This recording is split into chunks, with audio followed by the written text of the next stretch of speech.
Hello नमस्कार साथियों, मैं हूं शिवांग। ये है preparezi.com। तो चलो देखते हैं क्या रहे इस हफ्ते के करंट अफेयर्स। शुरू करें। So let's start. तो सबसे पहले सवाल आता है कि जब यहाँ पर इतने सारे टीचर्स ऑलरेडी पढ़ाने के लिए तैयार हैं आपको, तो हमारी क्या ज़रूरत है, हम यहाँ क्यों हैं? तो सर उसका जवाब ये है कि हम आपको चार चीज़ें प्रोवाइड करवाएंगे यहाँ, जो और कोई नहीं करवा रहा है। तो सबसे पहले क्या होगा सर, हम आपको पीडीएफ नहीं, एक ई बुक प्रोवाइड करेंगे इस क्लास की, है ना, जो डेडिकेटली एक प्रॉपर ई बुक ही होगी, जिसके सहारे आप इस क्लास को अच्छे से रिवाइज कर पाएंगे, एंगेजिंग तरीके से, इंटरेस्टिंग तरीके से। ठीक है। अब इसके बाद में दूसरी चीज़ जो हम आपको प्रोवाइड करवाएंगे, वो हम आपको एक सीट देंगे। क्या देंगे? वर्क सीट देंगे। उसमें इस हफ्ते के पूरे करंट अफेयर्स के क्वेश्चन होंगे, वो सिर्फ क्वेश्चन होंगे। उनको आपको अपने मोबाइल में खोलना होगा और उसके बाद में एक पेन और कॉपी लेके उसमें जो क्वेश्चन है उसका आंसर अपनी कॉपी में लिखना होगा। इस तरीके से आप एक्टिव रिकॉल कर पाएंगे और इस तरीके से आपको ये चीज़ें लंबे समय तक याद रहेंगी और पेपर में नंबर दिलवा पाएंगी। तीसरी चीज़ जो हम आपको प्रोवाइड करेंगे, वो प्रोवाइड करेंगे क्या? क्विज। हम आपको इस क्लास के बाद में, जब आप डिस्क्रिप्शन पे दी हुई लिंक को फॉलो करके हमारी वेबसाइट पर जाएंगे, तो वहाँ पर आपको इस क्लास का एक क्विज मिलेगा, वो भी बिल्कुल फ्री। ठीक है। और उसके बाद में चौथी और जो सबसे अलग चीज़ है वो हम दे रहे हैं। अब क्योंकि हम करंट अफेयर पढ़ रहे हैं, इसमें ऐसे बहुत सारे फैक्ट्स आएंगे जिनके लिए हमें ट्रिक्स की ज़रूरत होती है, क्योंकि किसी भी चीज़ को याद करने के लिए उसे 4 से 5 बार रिवाइज करना होता है, लेकिन करंट अफेयर के केस में यह हर बार पॉसिबल नहीं हो पाता। इसी कारण से हम यहाँ पर कुछ ट्रिक्स की मदद से उन फैक्ट्स को याद करने की कोशिश करेंगे जहाँ पर ट्रिक्स जरूरी थी। तो चलो शुरू करते हैं। तो इस क्लास को हमने कितने भागों में बांटा है? तो इसको हमने कैटेगरीज में बांटा है। सबसे पहले हम कवर करेंगे अवार्ड्स को, फिर हम देखेंगे डिफेंस को, उसके बाद में हेल्थ को, फिर इंटरनेशनल मुद्दों से जुड़ी करंट अफेयर्स, फिर नेशनल से जुड़े हुए करंट अफेयर्स, और फिर उसके बाद में स्टेट से जुड़े हुए हम देखेंगे। इसी से सबसे ज़्यादा मैक्स क्वेश्चन इस हफ्ते रहे हैं। उसके बाद में साइंस एंड टेक, स्पोर्ट्स, ऑब्जेक्टिवी, और इसी के साथ अपॉइंटमेंट्स कवर करेंगे। एक बहुत इंपॉर्टेंट अपॉइंटमेंट इस बार हुई है, वो है हमारे एसबीआई के मैनेजिंग डायरेक्टर, उनको भी देखेंगे कि वो कौन बने हैं। और उसके बाद में हमारे एक स्पेशल सेक्शन होता है प्रिपेयर इजी में हमेशा से, वो है जस्ट रीड का। तो ये जस्ट रीड क्या होता है? तो सर जस्ट रीड में हम उन करंट अफेयर्स को लेते हैं जो इंपॉर्टेंट है और आने की संभावना भी है, लेकिन इतने इंपॉर्टेंट नहीं है कि उनको बार बार पढ़ा जाए या रिवाइज करा जाए। तो उनको हम जस्ट रीड सेक्शन में लेते हैं कि इनको आप एक बार कंसीडर कर लीजिए, इनको रिवाइज या ट्रिक या क्विज में लेने की जरूरत नहीं होती है। तो चलो देखते हैं। सबसे पहले हमारे सामने है क्या? अवार्ड्स। तो अवार्ड्स, तो अवार्ड्स में इस हफ्ते 4 न्यूज़ रही है। तो पहली क्या रही है कि UNEP, United Nation environment programme का लाइफ टाइम अचीवमेंट अवार्ड 2024 जो मिला है, वो किन्हें मिला है? वो माधव गडगिल जी को मिला है। दूसरा जो हम इसमें देखेंगे वो होगा क्या? व्यास सम्मान। तो 34वां व्यास सम्मान किनको दिया गया है, हम देखेंगे। उसके बाद में तीसरे करंट अफेयर में हम देखेंगे कि प्रेसिडेंशियल कलर का अवार्ड है। ये जो प्रेसिडेंशियल कलर होता है, ये हाईएस्ट अवार्ड होता है जो किसी भी एक फोर्स की यूनिट को दिया जाता है, इंडिविजुअल को नहीं। तो ये अवार्ड किसको? छत्तीसगढ़ पुलिस को मिला है, यहाँ पे लिखा हुआ है, इसको डिटेल में देखेंगे। और उसके बाद में हाँ, बहुत इंपॉर्टेंट, फोर्ब्स ने अपनी वर्ल्ड्स पावरफुल वुमेन की लिस्ट निकाली, तो उसमें टॉप पर कौन है, इंडिया से कौन है, कौन सी रैंक पर है, ये देखेंगे। तो चलो चलते हैं पहले करंट अफेयर की तरफ। सबसे पहले हमारे सामने है यूएनईपी का लाइफ टाइम अचीवमेंट अवार्ड। तो ये किनको मिला है सर? ये माधव गडगिल जी को मिला है। ऐसा माना जाता है कि ये एनवायरमेंट कंजर्वेशन के क्षेत्र में काम करने का हाईएस्ट अवार्ड होता है, तो ये माधव गडगिल जी को मिला है। और इन्हीं के साथ में जो और लोगों को ये अवार्ड मिला है इस साल, तो वो कौन कौन है? तो वो सबसे पहले है एमी बोवर, उसके बाद में गैब्रियल पोन, लू की, सिक्किम, सोनिया गुज्जर। और यूएनईपी जो प्रोग्राम है यूनाइटेड नेशंस का, उसकी स्टेब्लिशमेंट 1972 में हुई थी और हेडक्वार्टर जो है वो केन्या के नैरोबी शहर में है। चलो देखते हैं दूसरे करंट अफेयर को। दूसरे करंट अफेयर में 34वां व्यास सम्मान दिया गया है। तो ये किसे मिला है? तो ये सूर्यवाला जी की नोबल कौन देश को बासी बीनू की डायरी को मिला है। 2023 में 33वां व्यास सम्मान किसको मिला था? ये भी बहुत इंपॉर्टेंट है। तो ये मिला था किसको? यादें, यादें और यादें को। ये किसकी नोवेल थी? तो ये पुष्पा भारती की नोवेल थी। ठीक है ना। और ये जो होता है व्यास सम्मान, इसको के बिरला फाउंडेशन देती है, और इसमें 4 लाख का एक कैश प्राइज दिया जाता है। अच्छा, यहाँ पर जब व्यास जी की बात आ गई है, तो व्यास जी के बारे में कुछ बातें आपको पता होनी चाहिए। हिंदू माइथोलॉजी के हिसाब से इनने 18 पुराण लिखे थे, महाभारत लिखी थी, और महाभारत लिखी थी, 18 पुराण लिखे थे, और इनको कृष्ण द्वैपायन भी बोला जाता है। अब चलते हैं तीसरे करंट अफेयर की तरफ। तीसरे करंट अफेयर में छत्तीसगढ़ पुलिस को मिला है प्रेसिडेंशियल अवार्ड 2024 में। तो ये जो प्रेसिडेंशियल कलर अवार्ड होता है, ये इंडिया में हाईएस्ट ऑनर है जो किसी भी एक मिलिट्री की स्पेसिफिक यूनिट को दिया जा सकता है, या किसी भी आर्म्ड फोर्सेस की एक यूनिट को दिया जा सकता है। जैसे इंडिविजुअल को हाईएस्ट अवार्ड परमवीर चक्र या शौर्य चक्र होता है, वैसे ही जो एक यूनिट को मिल सकता है वो प्रेसिडेंशियल कलर अवार्ड होता है। ये जब मिल जाता है किसी भी डिपार्टमेंट को, किसी भी यूनिट को, तो इसके साथ में एक फ्लैग आता है जिसको हम निशान कहते हैं। क्या कहते हैं जिसको हम? निशान। निशान, उसको निशान कहते हैं। निशान में क्या होता है? निशान में उस यूनिट का मोटो, इंसिग्ना, और गोल्डन कलर की बॉर्डर के अंदर होते हैं। ठीक है ना। ये जो प्रेसिडेंशियल कलर है इसको 1951 से दिया जा रहा है, और जिस भी यूनिट को ये मिलता है उसने कम से कम 25 साल की सेवा पूरी की होनी चाहिए। इसको रायपुर में अमित शाह जी ने दिया। चलते हैं तीसरे करंट अफेयर की तरफ। चौथे करंट अफेयर में फोर्ब्स ने वर्ल्ड्स मोस्ट पावरफुल वुमेन्स की लिस्ट निकाली है, जिसमें सबसे ऊपर है उर्सुला वॉन लेन, और उसके बाद में इंडिया से सबसे टॉप पे निर्मला सीतारमण 28वीं रैंक पे है। एशिया टेक्नोलॉजी की चेयरमैन रोशनी नादर मल्होत्रा 81वीं रैंक पर है। उनके जस्ट बाद में बीकॉन की फाउंडर किरण मजूमदार 82वीं रैंक पर है। अब चलते हैं हम किसकी ओर, हमारे दूसरे सेक्शन डिफेंस की ओर। डिफेंस में हमारे पास में इस हफ्ते 3 न्यूज रही हैं। पहली डेजर्ट नाइट एक्सरसाइज हुई है, तो किन किन के बीच में हुई है। दूसरा सिली नेक्स्ट एक्सरसाइज हुई है, तो किस किसके बीच में हुई है। और आईएनएस निर्देशक का कमीशन किया गया है, तो आईएनएस निर्देशक क्या है वो देखेंगे। चलो डिफेंस के पहले करंट अफेयर पर चलते हैं। तो सबसे पहले एक्सरसाइज डेजर्ट नाइट। तो एक्सरसाइज डेजर्ट नाइट किन किन दो देशों के बीच में हुई है। तो ये एक मल्टीलेटरल एक्सरसाइज है, मतलब एक दो से ज़्यादा देश इसमें भाग लेते हैं, और ये एयर कॉम्बैट एक्सरसाइज है। तो इसको इस बार किन किन देशों ने किया, तो इसमें इंडिया, फ्रांस और यूएई ने भाग लिया था। अरेबियन सी में ये हुई है, और इसमें हमारे सुखोई 30 MKI ने भाग लिया है। ठीक है। अब इसके बाद में चलते हैं हम डिफेंस के दूसरे करंट अफेयर की तरफ, जो कि है श्रीनेक्स 2024। तो ये श्रीनेक्स 2024 एक नेवल एक्सरसाइज है। ये इंडिया और श्रीलंका के बीच में हुई है। कहाँ पर हुई है, तो ये विशाखापट्टनम में हुई है। 2 फेस में हुई है। इस तो जो श्रीनेक्स है इसको 2005 से चालू किया गया था। इंडिया और श्रीलंका के बीच में होती है। इसके नाम में ही हमको श्रीलंका और इंडिया दिख रहा है ना। श्रीलंका इंडिया के बीच में ये होती है। और इसके बाद में श्रीनेक्स के अलावा इंडिया और श्रीलंका के बीच में एक एक्सरसाइज और होती है। क्या नाम है उसका, मैत्री शक्ति। मैत्री मैत्री शक्ति, है ना, मैत्री शक्ति होती है। अब ये दोनों एक्सरसाइज इंडिया और श्रीलंका के बीच में होती है। अच्छा, जैसे हमने अभी देखा डार्क नाइट, तो डेजर्ट नाइट अभी हमने देखा, तो पिच ब्लैक किन किन के बीच में होती है, बुला के रिवाइज करो। अब उसके बाद में डिफेंस के तीसरे करंट अफेयर में हम जाते हैं। तो वहाँ पर आईएनएस निर्देशक को विशाखापट्टनम से कमीशन करा गया है। तो ये आईएनएस निर्देशक क्या है, तो ये इंडिया का दूसरा सर्वे वेसल है। इसके पहले हमारे पास में एक था, टोटल 4 होने हैं, ये सेकंड है, 2 और आएंगे। ठीक है ना। इसको किसने बनाया है, इसको गार्डन रीच से बिल्डर कोलकाता ने बनाया है। और ये जो है ये लार्ज से बैटल प्रोजेक्ट का एक हिस्सा है। बाकी जो 3 हमारे सर्वे वेसल होने हैं वो है आईएनएस चंद्याक, आईएनएस इल्केश और आईएनएस संशोधक। अब हमने 2 कैटेगरीज कवर कर लिए। सबसे पहले अवार्ड्स, जिसमें हमने यूएनईपी का लाइफ टाइम अचीवमेंट अवार्ड देखा। दूसरा हमने व्यास सम्मान देखा। तीसरा हमने प्रेसिडेंशियल कलर अवार्ड देखा। और चौथा हमने फोर्ब्स की लिस्ट देखी, वर्ल्ड्स पावरफुल वुमेन्स की। उसके बाद में दूसरा हमने डिफेंस देखा, जिसमें हमने डेजर्ट नाइट एक्सरसाइज देखी, सिलीनेक्स एक्सरसाइज देखी, और आईएनएस निर्देशक का कमीशन देखा। अब चलते हैं हम हेल्थ केयर की ओर, जिसमें हमारे पास अगेन 3 न्यूज़ है। सबसे पहले हमारे पास में है दुनिया का पहला डायबिटीज बायोबैंक। तो ये कहाँ बना है, क्या होता है, ये देखेंगे। दूसरा करंट अफेयर हमारे सामने है IMRNA कैंसर वैक्सीन। तो रसिया ने एक RNA बेस्ड कैंसर वैक्सीन निकाली है। क्यों न्यूज़ में क्या स्पेशल है वो देखेंगे। उसके बाद में नेशनल इंस्टीट्यूट ऑफ सिद्धा इंडिया में है, तो इसने एक नया रिकॉर्ड बनाया। तो क्या रिकॉर्ड है वो देखेंगे। चलिए चलते हैं। सबसे पहले दुनिया की पहली एडवांस डायबिटीज बायोबैंक बनी है। तो ये सर कहाँ बनी है, तो ये चेन्नई में बनी है। ठीक है ना। इसको बनाया किसने है, तो इसको कोलैबोरेशन में बनाया ICMR यानी Indian Council of Medical Research and NDRF, Madras diabetes research foundation, इन दोनों ने मिलकर इस चीज़ को बनाया है। और ये जो है डायबिटीज बायोबैंक, इसमें किया क्या जाता है, तो इसमें अलग अलग रीजन्स के डायबिटीज के जो पेशेंट हैं उनके सैंपल्स लिए जाते हैं, like tissues and blood samples. फिर इनकी मदद इनको एक जगह पे स्टोर करके रखा जाता है, और फिर इनको फर्दर डायबिटीज की एडवांस रिसर्च और उनके ट्रीटमेंट के लिए यूज करा जाता है। ठीक है ना। अब चलते हैं हम हेल्थ केयर के दूसरे करंट अफेयर की ओर, जो कि है रसिया की mRNA वैक्सीन। तो रसिया ने अनाउंस किया है कि उन्होंने एक mRNA बेस्ड वैक्सीन बनाई है कैंसर के लिए, जिसको वो पब्लिक के लिए रिलीज कर देंगे 2025 की शुरुआत में। इसके प्री क्लिनिकल ट्रायल्स हो चुके हैं, जिनमें हमें काफ़ी अच्छे रिजल्ट इनके द्वारा मिले हैं। अच्छा, इसमें खास क्या है, तो इसमें खास ये है कि इसमें AI की मदद से इस वैक्सीन को पर्सनलाइज किया गया है, और इस तरीके से पर्सनलाइज किया गया है कि इसको बनाने का समय कुछ घंटों का हो गया है। कुछ घंटों में से पर्सनलाइज करके व्यक्ति के लिए बनाया जा सकता है, और इसको बिल्कुल फ्री में रिलीज करना है, ये इसकी विशेषता है। तो रसिया ने बोला है कि हम इसको बिल्कुल फ्री में रिलीज करेंगे। अच्छा, यहाँ पे जो लिखा हुआ है mRNA, है ना, तो यहाँ पे mRNA जो लिखा हुआ है, इसका फुल फॉर्म क्या होता है, इसका फुल फॉर्म होता है एसिड मैसेंजर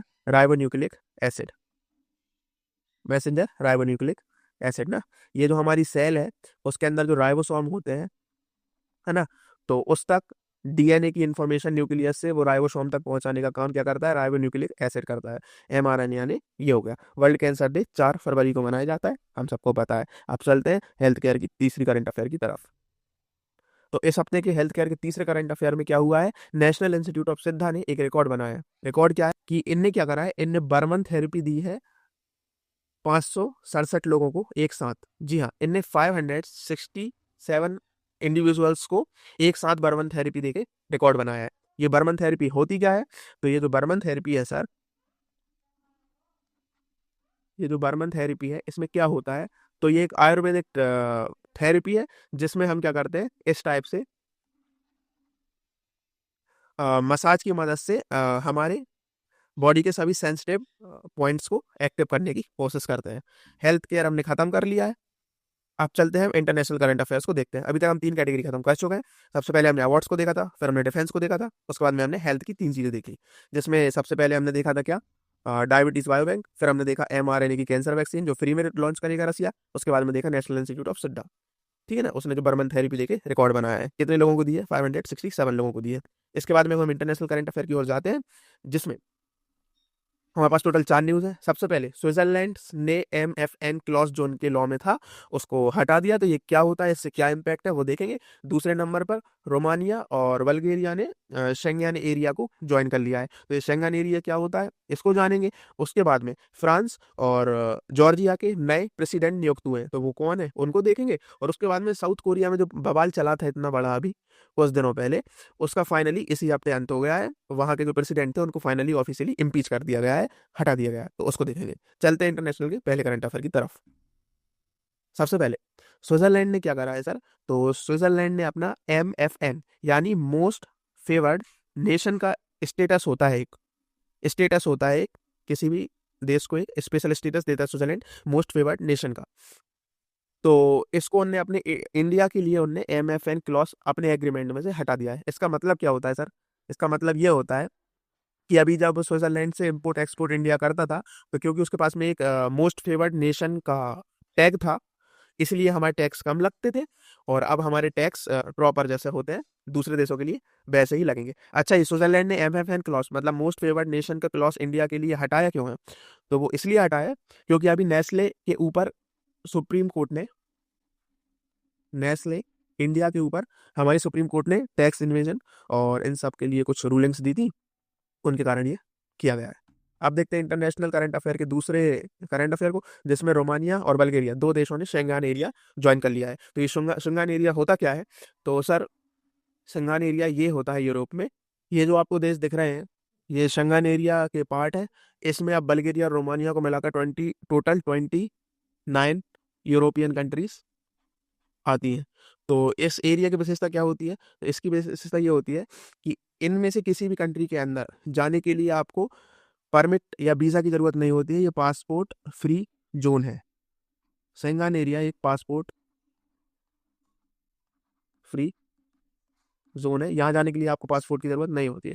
मतलब अब रोमानिया और बल्गेरिया में यूरोप के लोग बिना पासपोर्ट के जा सकते हैं, और रोमानिया और बल्गेरिया के लोग बिना पासपोर्ट के यूरोप में आ सकते हैं। यही थी न्यूज़। अब इसके बाद में तीसरा करंट अफेयर हम देखते हैं, उसमें क्या हो रहा है, तो उसमें फ्रांस और जॉर्जिया के नए प्रेसिडेंट बने।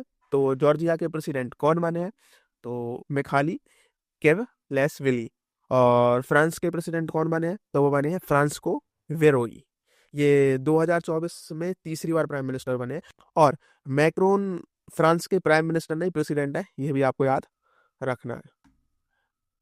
अब इंटरनेशनल का चौथा करंट अफेयर जो है हमारे सामने वो है कि प्रेसिडेंट योन सुक योल जो है, इनने अभी मार्शल लॉ लगाया था कुछ दिन पहले, और अब इनको साउथ कोरिया की पार्लियामेंट ने फाइनली इम्पीच कर दिया है, हटा दिया है अपनी गद्दी से। तो अब इनका नाम बहुत ज़्यादा इंपॉर्टेंट हो जाता है। तो इनका नाम क्या था, योन सोक योल। अब देखते हैं नेशनल करंट अफेयर।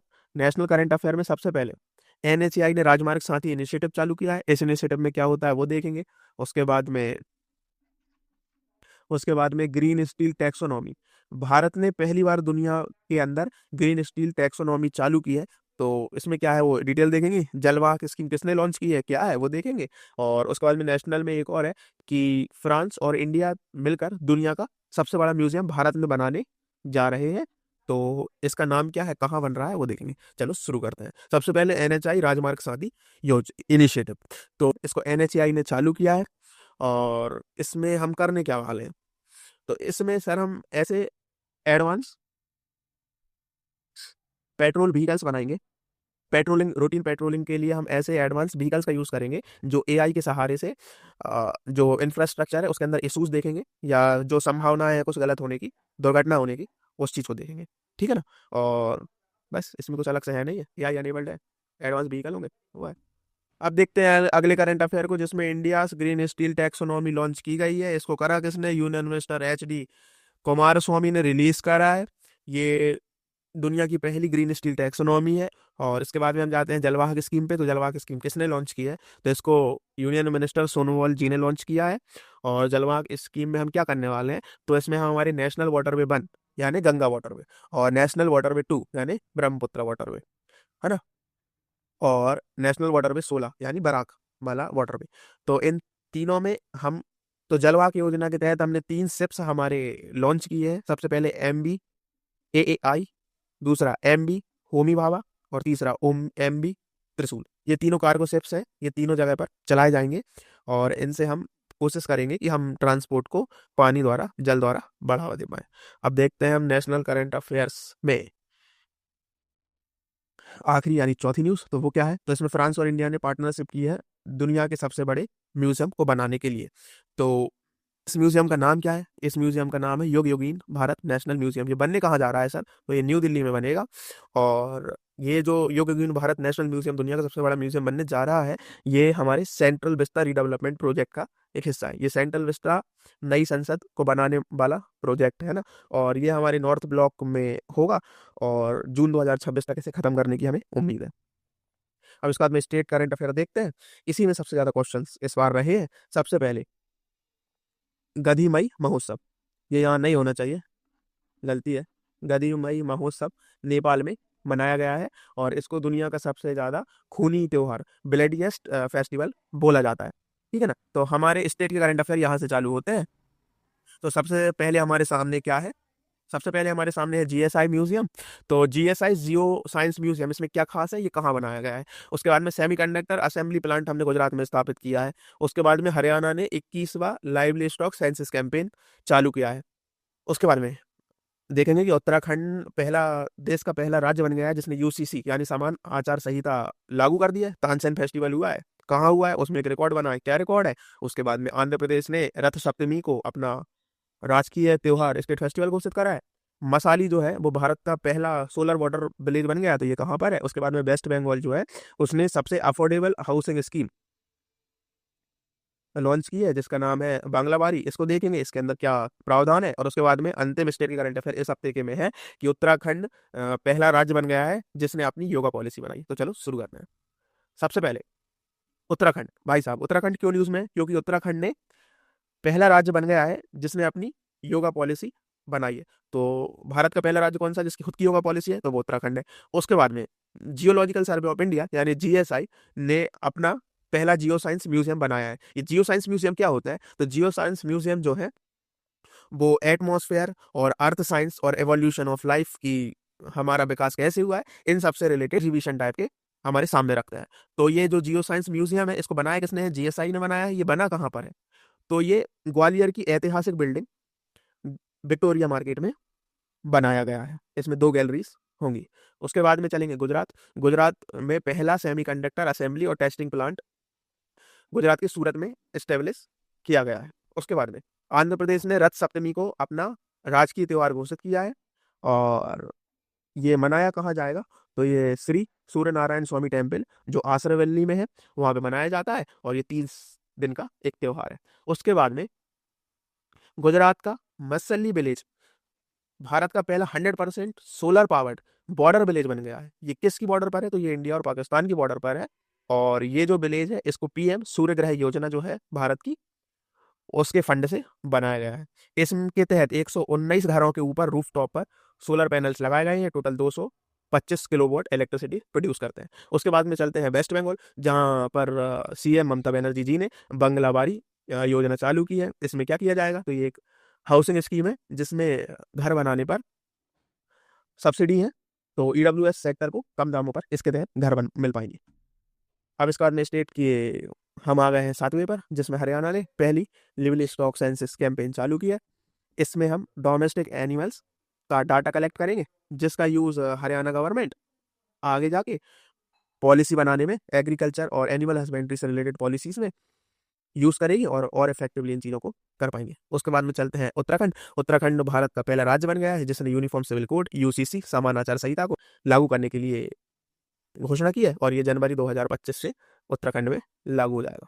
ठीक है ना। मध्य प्रदेश में 100वां तानसेन फेस्टिवल हुआ, जिसमें एक गिनीज वर्ल्ड रिकॉर्ड बना है। तो गिनीज वर्ल्ड रिकॉर्ड यहाँ पर क्या बना है, वो ये बना है कि 536 आर्टिस्ट ने 9 मिनट में 9 अलग अलग वाद्य यंत्र बजाकर गिनीज वर्ल्ड रिकॉर्ड बनाया। अब इसी के पहले हमने एक और गिनीज वर्ल्ड रिकॉर्ड देखा था, वो था क्या, एरोमा थेरेपी देने का। तो वो किसने दी थी, वो नेशनल इंस्टीट्यूट ऑफ सिद्धा ने दी थी। और उत्तराखंड की हमने अभी एक और न्यूज़ देखी थी कि ये पहले राज्य जिनकी योगा पॉलिसी है, और यही पहले राज्य जिनने यूसीसी लागू किया। अब चलते हैं साइंस एंड टेक्नोलॉजी की ओर, जिसमें लेजर ऑर्बिटल टेक्नोलॉजी इंडिया के एक स्पेस बेस्ड स्टार्टअप ने जापान के साथ मिलकर बनाई है। तो ये क्या है, कैसे काम करती है, ये देखेंगे। उसके बाद में CE-20 क्रायोजेनिक इंजन, इसे उन्होंने टेस्ट किया है। तो ये CE-20 क्रायोजेनिक इंजन कहाँ यूज होता है, क्या अचीवमेंट है, ये देखेंगे। चलो चलते हैं। सबसे पहले CE-20 क्रायोजेनिक इंजन, ये हमने टेस्ट करा है। और ये जो हमारा क्रायोजेनिक इंजन है CE-20, ये हम इसके सफलतापूर्वक जब हमने टेस्ट कर लिए हैं, तो उसके बाद में हम दुनिया के 5वें देश हैं जिसके पास खुद का बनाया हुआ क्रायोजेनिक इंजन है। ये जो क्रायोजेनिक इंजन होते हैं, ये हमारे लॉन्च व्हीकल की अपर स्टेजेस में यूज होते हैं। और CE-20 जो है वो LBM-3 के साथ में प्रयोग। अगले करंट अफेयर में ऑर्बिटल लेजर टेक्नोलॉजी। तो इसको इंडिया के स्पेस बेस्ड स्टार्टअप इंस्पिसिटी ने Tokyo based startup orbital lasers के साथ मिलकर बनाया है। इसमें हम करने क्या वाले हैं, तो इसमें हम लेजर टेक्नोलॉजी का यूज करके स्पेस डेब्रिस को मिटाने की कोशिश करेंगे। अच्छा, इनको मिटाया कैसे जाता है, इनको मिटाया ऐसे जाता है कि इनको आप कोई भी एक बाहर से फोर्स लगा के डी ऑर्बिट कर दो। जब ये डी ऑर्बिट होते हैं तो ये अर्थ की ग्रेविटी से पुल होते हैं, और उसके बाद में ये सेल्फ डिस्ट्रॉय हो जाते हैं। इस तरीके से काम करेंगे। दो स्टार्टअप कौन कौन से हैं, तो ऑर्बिटल लेजर ने इंडिया के इंस्पिसिटी के साथ मिलकर पार्टनरशिप की है कि हम ऑर्बिटल लेजर टेक्नोलॉजी को यूज करके कैसे डेब्रीज को रिमूव कर सकते हैं। इसके बाद में स्पोर्ट्स करंट अफेयर में 4 हैं। सबसे पहले 38वें नेशनल गेम्स जो उत्तराखंड में होने वाले हैं, उसका मैस्कॉट जो होगा, शुभांकर जो होगा, उसको रिलीज किया गया है। उसके बाद में women's hockey junior Asia cup हुआ है, तो उसको इंडिया ने जीता है। उसके बाद में स्पोर्ट्स में तीसरी करंट अफेयर होगा कि सैयद मुश्ताक अली ट्रॉफी 2024 हुई है, तो वो मुंबई ने जीती है। उसके बाद में स्पोर्ट्स के चौथे करंट अफेयर में रविचंद्र अश्विन ने अपना रिटायरमेंट घोषित किया है इंटरनेशनल क्रिकेट से। तो स्पोर्ट्स में सबसे पहले 38वें नेशनल गेम्स उत्तराखंड में जो होने वाले हैं, उनका शुभांकर क्या है, तो उनका शुभांकर मौली है। ये जो मौली है, ये उत्तराखंड के राजकीय पक्षी मुनाल से इंस्पायर्ड है। और ये जो इवेंट होने वाला है, उसका लोगो, जर्सी, टॉर्च और टैगलाइन, ये सब भी इसी फंक्शन के दौरान अनवील किए गए। तो इसकी टैगलाइन है संकल्प से शिखर तक। और मैस्कॉट मौली जो वहाँ के राजकीय पक्षी मुनाल से इंस्पायर्ड है। और हाँ, 38वें नेशनल गेम्स इस प्रकार से भी विशेष हो जाते हैं कि इनमें योगा और मलखम्ब को पहली बार ऑफिशियली ऐड किया जा रहा है। उसके बाद में इंडिया की इंडिया ने women's hockey junior Asia cup जीता हुआ है। तो ये जो एशिया कप है, इसमें हमने किनको हराया है, तो हमने चाइना को हरा कर जीता है। उसके बाद में सैयद मुश्ताक अली ट्रॉफी मुंबई ने जीती है। रविचंद्र अश्विन जो इंडिया के सेकंड हाईएस्ट विकेट टेकर थे, उनने इंटरनेशनल क्रिकेट से रिटायरमेंट लिया। स्पोर्ट्स में आगे 67वें नेशनल शूटिंग चैंपियनशिप हुई है, चल रही है, जो जनवरी के एंड तक चलनी है। तो उसमें इंडियन नेवी के किरण अंकुश जाधव ने एक बड़ी जीत ली है, तो वो कौन सी है वो देखेंगे। उसके बाद में 7वें स्पोर्ट्स के करंट अफेयर में फीफा फुटबॉल अवार्ड्स 2024 दिए हैं, तो वो देखेंगे। उसके बाद में para athletics world championship India में होने वाली है, तो वो कहाँ है, क्या है, वो देखेंगे। उसके बाद में रियल मैड्रिड ने फीफा इंटरकॉन्टिनेंटल कप जीता है, तो वो देखेंगे। तो सबसे पहले 67th नेशनल शूटिंग चैंपियनशिप जो चल रही है, उसमें किरण जाधव ने 50 मीटर राइफल में टाइटल जीता है। ये इंपॉर्टेंट क्यों हो जाता है, इसकी बात क्यों हो रही है, तो इसकी बात इसलिए हो रही है सर, क्योंकि ऐश्वर्य प्रताप सिंह तोमर जो कि एशियन गेम्स में सिल्वर लेके आए थे, और स्वप्निल कोशाले जो ओलंपिक में ब्रॉन्ज लेके आए थे, इन दोनों को हरा कर इनने ये जीता है। अब उसके बाद में फीफा ने player of the year women और player of the year man 2024 दी है। तो ये किनको दी है, ये बहुत इंपॉर्टेंट टूल आता है। तो सबसे पहले विनीकस जूनियर जो रियल मैड्रिड के थे, उनको men's player of the year दिया गया है, और एटिना बोमाती को best women player of the year दिया गया है। उसके बाद में दुनिया की सबसे बड़ी पैरा एथलेटिक्स चैंपियनशिप भारत के न्यू दिल्ली में होने जा रही है। ये 26 सितंबर से 5 अक्टूबर 2025 तक होगी, और ये भारत में पहली बार होने जा रही है। इससे हमें हमारे देश के पैरा एथलेटिक्स को और एक्सपोजर मिलेगा। उसके बाद में रियल मैड्रिड ने फीफा इंटर कॉन्टिनेंटल कप जीत लिया है। अब देखते हैं हम अपॉइंटमेंट्स एंड ओबिटोरी। तो ओबिटोरी में सबसे पहले भारत के और दुनिया के दिग्गज तबला वादक जाकिर हुसैन जी शांत हो गए हैं। और उसके बाद में इन्वायरमेंटल आइकॉन तुलसी गोंडा जी 86 वर्ष की उम्र में शांत हो गई हैं। उसके बाद में राम मोहन राव हमारा नए एसबीआई के एमडी बने हैं। सबसे पहले जाकिर हुसैन जी शांत हो गए हैं। जाकिर हुसैन जी को पद्म विभूषण और ग्रैमी अवार्ड मिल चुके हैं। इनने एक बैंड बनाया था जिसका नाम है शक्ति, है ना। इसके बाद में अगला क्वेश्चन हमारे पास है कि ट्री गॉडेस के नाम से किसे जाना जाता है। तो पर्यावरण इन्वायरमेंटलिस्ट तुलसी गौड़वा जी को भारत में ट्री गॉडेस के नाम से जाना जाता है, और इनका 86 वर्ष की उम्र में देहांत हो गया है। ये पद्मश्री, इनको पद्मश्री मिल चुका था, और इनको इतनी ज़्यादा फॉरेस्ट के बारे में और नेचर के बारे में नॉलेज थी कि इनको इंसाइक्लोपीडिया ऑफ फॉरेस्ट भी कहा जाता था। उसके बाद में एसबीआई के नए मैनेजिंग डायरेक्टर बने हैं। तो वो कौन बने हैं, वो रामा मोहन राव बने हैं। अच्छा, अपॉइंटमेंट में हाल ही में भारत के CJI chief justice of India, CAG controller and attorney general of India, और आरबीआई की गवर्नर, तीनों की नियुक्ति हुई है। तो ये कौन कौन है, ये देख लीजिएगा। अब चलते हैं हम जस्ट रीड सेक्शन की ओर।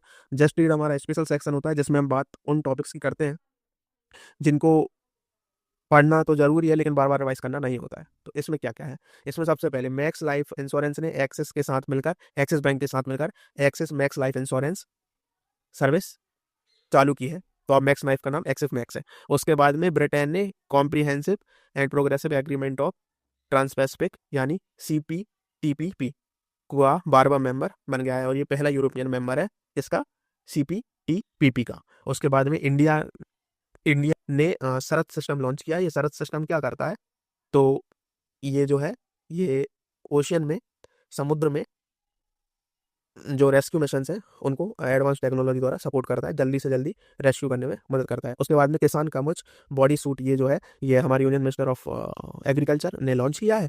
इसको इसलिए बनाया गया ताकि किसान अगर इसे पहनता है तो जो वो पेस्टिसाइड का एक्सपोज होता है उससे वो बच सके। उसके बाद में इंडिया इंडिजीनियस रूप से drone based face recognition technology का डेवलपमेंट करा है। ये किसने करा है, telecom technology development fund TTDF के अंडर ये हुआ है। उसके बाद में जस्ट रीड का 6th है कि मालडोवा ने इंटरनेशनल सोलर एलायंस ज्वाइन कर लिया है, इसका 124वां मेंबर है। उसके बाद में 7th जस्ट रीड का सेक्शन में क्वेश्चन है कि रसिया ने भारत को मार्च 2025 से वीजा फ्री एंट्री देने का वादा कर दिया है। उसके बाद में हमारे union minister of IT and communication Ashwini Vaishnaw ji ने बताया है कि हम दुनिया के तीसरे सबसे बड़े स्मार्टफोन एक्सपोर्टर बन गए हैं। उसके बाद में 10th international forest fair festival जो है वो भोपाल में हुआ। उसके बाद में हमारे यूनियन मिनिस्टर ने बताया कि भारत जो है वो फार्मास्यूटिकल इंडस्ट्री में वॉल्यूम के हिसाब से तीसरा सबसे बड़ा देश बन गया है। और उसके बाद में जस्ट रीड के आखिरी 11वें नंबर पर है कि IIT दिल्ली जो है उसने QS world university ranking for sustainability में IIT दिल्ली ने हमारे हाईएस्ट रैंक करा है। मतलब हम दुनिया की 171st रैंक पर आते हैं ग्लोबली इस रैंकिंग के हिसाब से। और उसके बाद में इतिहास में पहली बार गंगा रिवर डॉल्फिन, जिसको हम ब्लाइंड डॉल्फिन भी कहते हैं, उस पर असम में पहली बार टैग करने में हमें सफलता मिली है, उसके ऊपर हमने टैग लगाया है। उसके बाद में साइक्लोन चीडो आया है, तो ये कहाँ आया है, तो ये मयोटे आइलैंड पर आया है जो कि फ्रांस के अंडर कंट्रोल होता है और इंडियन ओशन में। इसमें 22 लोग मरे हैं और 10,000 से ज़्यादा लोग घायल हुए हैं। उसके बाद में साइक्लोन दोना कहाँ आया था, ये आपको रिवाइज करना है। यही थे इस हफ्ते के करंट अफेयर। धन्यवाद। This is Shivang Dubey signing off.